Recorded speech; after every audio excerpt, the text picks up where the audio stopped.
Kwame Brown. How do you think Kwame Brown feels when you say Kwame? Do I get to answer this, or are these rhetorical questions? Sure, go ahead. Do I get to answer it, or are they just rhetorical questions? Go ahead. Let me tell you something right now.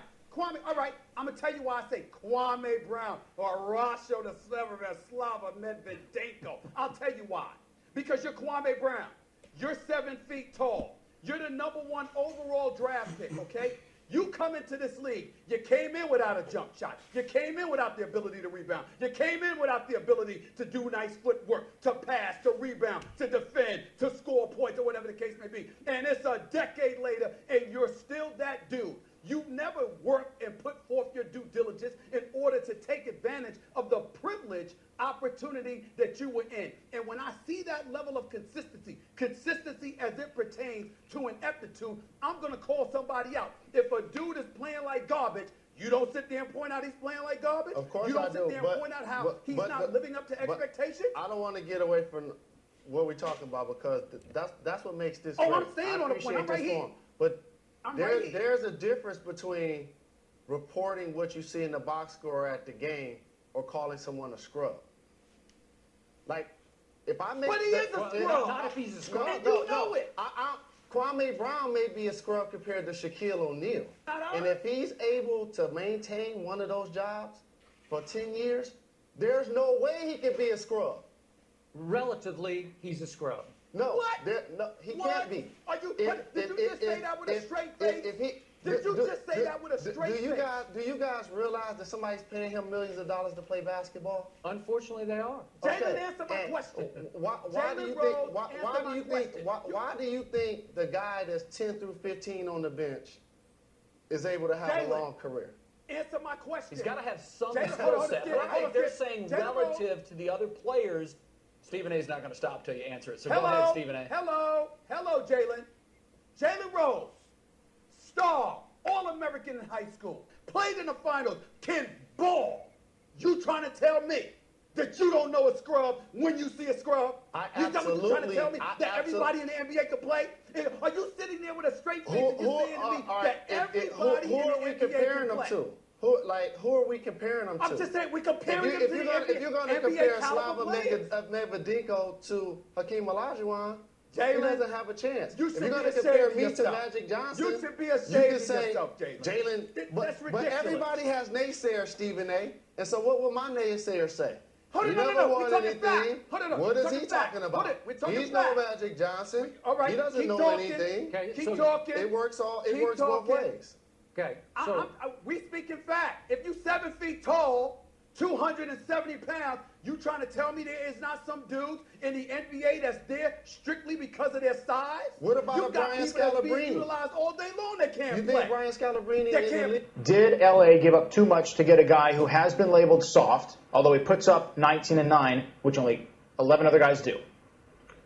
Is that a trick question? You tell me. They gave up Kwame Brown. Who first cares? Rounders. I could care less. Tied into his salary for 4 years. First of all, understand something. When you're giving up first-round picks, if you are a quality team in playoff contention, it really doesn't mean that much. That's number one. Number two, and more importantly, Kwame Brown is gone. The City of Angels, Hollywood, just should be celebrating. Throw a parade already, whether you win a championship or not. This man was a bona fide scrub. He can't play. No disrespect whatsoever, but I'm sorry to tell everybody the truth. The man cannot play the game of basketball. He has small hands. He can't catch the ball. He's got bad feet. He can't really move, even though he's mobile. Doesn't really know what he's doing. Doesn't have a post move that he puts to memory that he can do 2 times in a row. He has no game whatsoever. Plays no defense. Doesn't have the heart, the passion, or anything that comes with it. And you're asking me whether they gave up too much? Please, the Los Angeles Lakers knew exactly what they were doing. They should be celebrating right now, and Kobe Bryant should not be saying a word. For all of that, you give up Kwame Brown?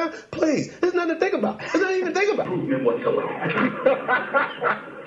That's my issue. You with your scrub, no offense, having sex. Just said that. I mean, that's just blasphemy. You should apologize for bringing that up. And when I look at somebody, you have an opportunity to make millions of dollars playing a game for a couple of hours a day. You can't maximize that to the greatest of your ability and make it happen? You can't do that? That's inexcusable, bro. It just is. Again, if you're a scrub, you're a scrub. But if 5 years from now you're still doing it, we got a problem. That's a major problem. You have nothing else to do. How come you're not better? How are you in the league for 10 years and you're still the same scrub you were in 2001? If Kwame Brown ends up in this city wearing a New York Knicks uniform, actually allowed to parade the streets of New York as a member of one of the most storied franchises, I don't know what I will do. Oh, man. You go. You just start. You just goodbye, Shelby. Goodbye. Goodbye. Have a nice night. Brother, they bring Kwame Brown to this city. Kwame Brown. I don't know what I'll do.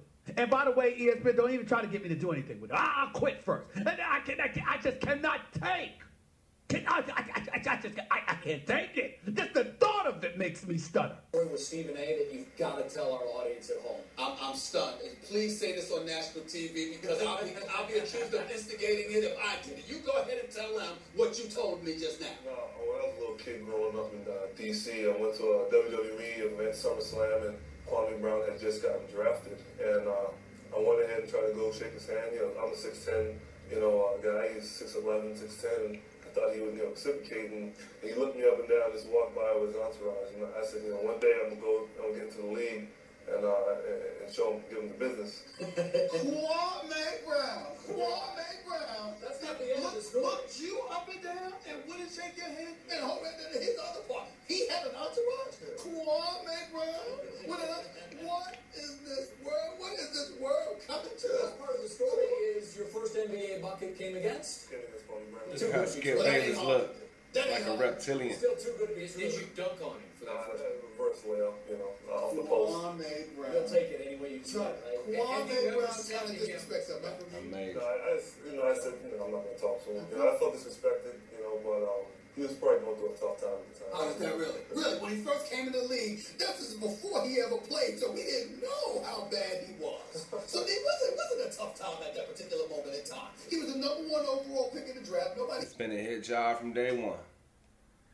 Kwame live right now. You be the judge.